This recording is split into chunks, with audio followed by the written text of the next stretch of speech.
Good morning and welcome to Winning with Wow, the radio broadcast for the Women's Business Center of Richmond. I am your host, Dr. Danni, and today we're going to go down the road of looking at innovation and science and technology. I have with me today Cody from DM. Hi, Cody. Hey, how's it going? Thanks for having me.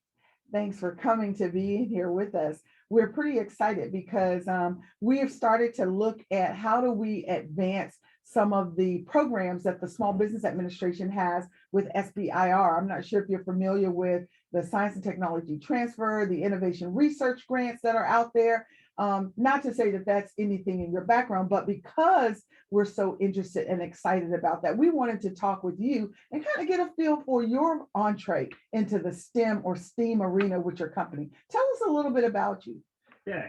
Hey everyone, how's it going? So some context, I've been in the startup space since 2016, whether that's through starting my own company, doing some micro investments, or advising and mentoring, or just passing deal flow to other people. So that's kind of my background, and kind of through all this, there was always like a reoccurring question that always got asked to me that ended up being foundational problems with the company that I was mentoring or advising. And it always came down to like resources. And so talking with you guys, I'm pretty excited since you guys are doing the Business Women's Resource Group. That's amazing. Love to see more resources out there for people in general. And so I decided to kind of take things up on my own. It started as a tool for just myself to help those that I was working with. And now it's growing to what soon will be a platform to hopefully help anybody who needs that initial business guidance to hit the ground running and know like, hey, what do I do if I want to start something? That's interesting because I've done a little bit of work in the startup space, but it was always on perhaps a grander scale than starting from ground zero. So, coming out of technology and working with some of the larger corporations that were mostly interested in small battery powered handheld devices, I'm on the microchip side of the house. So, the software and the glue that goes with that was always important. And there was always these little companies that were out there tinkering around wanting to develop a software platform that was almost either end to end or had a unique process that it had. And they were starting up, but they had the technology, they had the stuff, they needed capital to expand. So when I hear you say that, you're going to help, or you're providing a solution that help people get started from the ground up, what does that entail? Is that connecting them within a network? Is that from a business plan development? Is that from do they have intellectual property they need to lock down? Tell me a little bit about the elements that you and your solution is going to help people who are starting up with. Yeah, totally. So the solution that we're coming at it from an education standpoint, which is not the typical route. It's typically at, like you're saying, like a network, a community standpoint is where a lot of these like resource groups and other like community things out there are doing that already. So we don't really see that as like the hole to be plugged. It's the resources. So when somebody goes out there and asks the question, what do I need to do? They usually get flooded with from Google different articles of like, do X first or do Y first. And then they have to make the decision of doing which one of these things first. And so for us, our big thing is we want to be that step-to-step guidance to say like, hey, if you're going to start a business, you need to first actually talk to your customers that you think will buy your product, because everyone thinks their first idea is the best one. But if you talk to any successful business person, it wasn't the first idea that did it. It was the like 100th revision after they talk to like so many different customers. And how do you get to that point is where we're trying to get you to your first customer. So we kind of wrap it up in a nice way of, you have an idea, you come to us and we'll get you out there with your first customer. Yeah, I'm just looking around because we have Dr. Heather and Mike King in studio, and they're just like playing around. I mean, not to be distracted, but appreciate the company. Yeah. But so when and I don't want to make an assumption, and I apologize, but people typically know that I'm just kind of a straight shooter. So you seem to me to be fairly young. And, I have a son who's graduating from MIT this year. And we were talking about jobs and what does he want to do. And he was like, I think I'm going to start my own company. Well, he actually already has his own company, but he was wanting to do that full time. And as me knowing what kind of loans he got, I was okay. So, but that's a different generation. People are coming out, they know what they want to do, they find the niche and they capitalize on it and they feel like, okay, I can go to corporations and get experience, but I have some experience and I want to put it out there. Talk to me about what led to you starting your company. Yeah, so maybe I'll go back a little bit further. So I didn't actually want to be in the startup space when I was starting out. Like when I was growing up, like people didn't just start companies. Like I'm young, but I'm still on like that cusp of like I guess like Gen X generation Okay. where everybody was still like, you go to college, you get a corporate job, and you're done. That's it. Yeah, that's it. And so I went to school. I wanted to be an engineer. I went to Georgia Tech for mechanical engineering. Shout out to engineers and Georgia Tech, notwithstanding North Carolina A&T and MIT. But go ahead. Yep. And so I took I guess personal interest in my own finances, and I was like, man, I know nothing about my finances and how my money works, and like from there I just started self-learning, and I ended up doing some classes. And shout out to one of my mentors, Blake Patton of Tech Square Ventures, who actually taught a class at Georgia Tech for entrepreneurial finance. Okay. And he really actually is the person that inspired me to kind of like do this. His class was run as a project-driven class, and you Gotcha. started a company Mhm. basically in the class, or you found one to do a project on. Gotcha. And so that's kind of got the spark going. And it's kind of like how an engine works. Once the first spark hits and it starts going, all of a sudden you're just there. And so maybe a piece of advice might be, if you have a passion or something that you want to start a business around, don't be afraid to do it as a part-time thing. It's going to be tougher, but this way you're safer on the money side, and you can test out and do a lot of the interviews, a lot of the things that, once you get that down, those are the big risks. If you can de-risk your idea, you're going to be better off in the long run to not only be successful, but this way, when you go out to get money, then you'll have this information for an investor. That's good. The Women's Business Center Richmond does focus on women, but we also offer our services to minorities, men who fall within that category as well. One of the things that we've seen in the Richmond area is there's only little sprinklings of where you hear about technology stuff happening, right? And so I know that it's out there.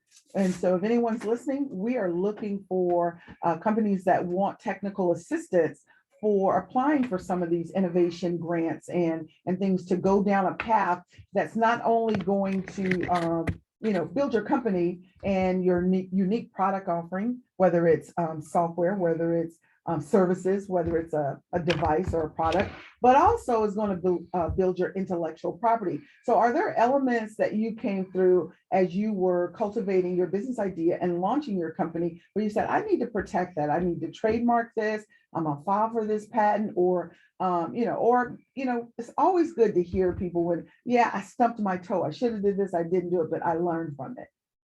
Yeah, I think in my initial thing that got me into the scene was a hardware startup. So kind of relate a little bit to like the chips and the hardware and trying to get everything to come together.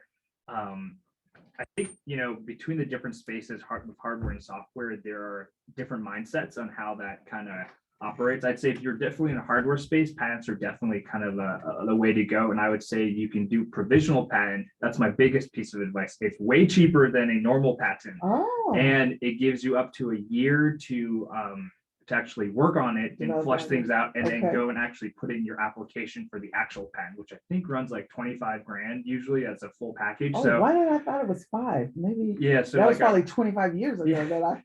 So provisional is a lot cheaper for sure. Okay. And it doesn't cover all the legal stuff. You don't need someone to really look it over because it's a provisional. So usually you'll take that provisional and then update it as you go. And so by the time it's time to reapply, you'll have it more fleshed out, and it won't be as expensive with all the lawyer fees because it's already fleshed out. I got you. That's good. So, but do you still want to get legal advice on the provisional, or is that something, if you're tech savvy, if you are familiar with the U.S. Patent and Trade Office, is that something you can file yourself? There's actually a bunch of, you can file it yourself, and there's a bunch of resources out there already that are kind of just like walk you through it. It's only when you do there are some guidelines, but when you do your full application, that's when you definitely want someone to at least once over the actual application. And that's where you get it's like 25K is kind of like the total to really keep in mind, because of like there's some legal stuff involved. Cool. So DM sounds like a company that almost any company looking to start up could utilize. But let's be realistic. We target audiences, or we're looking for certain things.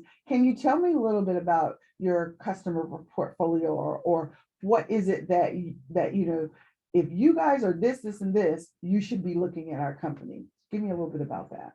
Yeah, sure thing. So for DM, I guess like our target market, if we want to get technical, is really a tech startup is where we're focusing right now, or a lot of our efforts. But the funny thing is that all companies, similar to like people or other things, that when they're really early on, they're super similar to each other.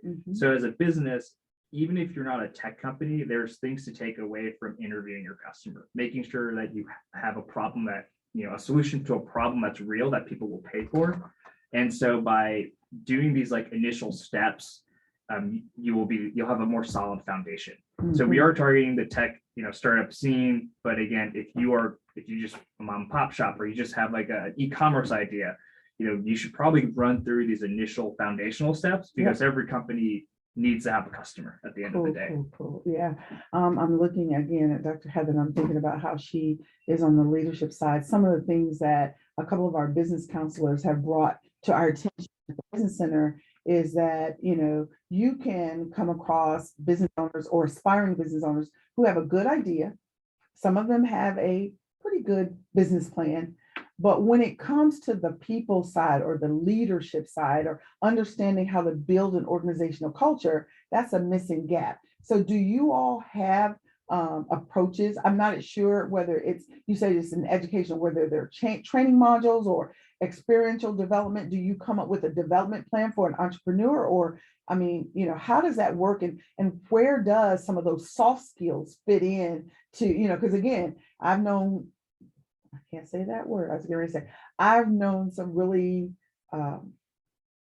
eccentric people to start a company, and they had a great idea, but nobody wanted to work for them longer than, X number of time, because they were just a butthole. So, talk to me about where leadership and soft skills come into play when it comes to starting your business. Yeah, I think in that regards, it's tough. I think there's a lot of people that come into building a business with the thought that I'm going to build this thing, and that's the focus. I'm going to build this thing, and not that here are the people around me that are going to help. Because at the end of the day, your business, yes, you need the customers, but you need the people around you, that team. What's the saying? It takes a village, so to speak. So I guess when it comes to that, I think people just need to realize that it's a servant leadership is kind of like the thing that's like keep like the tag phrase that's going around like the internets right now. But I definitely say like that type of leadership is what I would recommend, and just be empathetic. I think this is kind of how I try to live in general, is that you only get a slice of somebody's life every time you interact with them, so you don't know what's happening everywhere else in their life. So if an employee needs to take off, out of the blue, and they usually don't, maybe just okay and don't ask. And, as long as it's not like a repeat thing, don't ask questions, kind of help them out, because at the end of the day, they're giving their time to you as well to help you build your dream. Yeah. Well, I hope our listeners and our viewers, are receiving the value of this. I really do appreciate it. As we near the end of our time from a Winning with Wow radio broadcast, what I would like for you to share is a little bit, again, that message to the people who are sitting out there and they're listening. Maybe they started a business, and during the pandemic, they backed away from it. Talk to them about, what it's going to take for them to regroup. Why should they pick that business plan back up and reach out to DM, or why should they go forward with the ideas that they're having, even if they haven't started, Oh, that's kind of a deep question. If I was to give someone, I guess, advice on why, or tell them what they should do to like do that, or like why they need to do that, I think my best thing I could tell them is you only get one shot at life. So at the end of the day, if you look into the future, I think most people hope that they look back and have, not regrets that they didn't try stuff, but regrets that they tried things and failed. And so, like I said at the beginning of the program, even if it's not as glamorous as going full-time on your passion. Do it part-time. Every baby step, do one thing every day towards that business, and you'll be surprised. If you do one thing every day of the year, that's 365 things that you've accomplished at the end of the year. So you just work a little bit, and if it's not for you, it's okay to quit, because you've probably learned a lot by just doing one thing a day, as opposed to doing nothing and kind of sitting there and just wishing.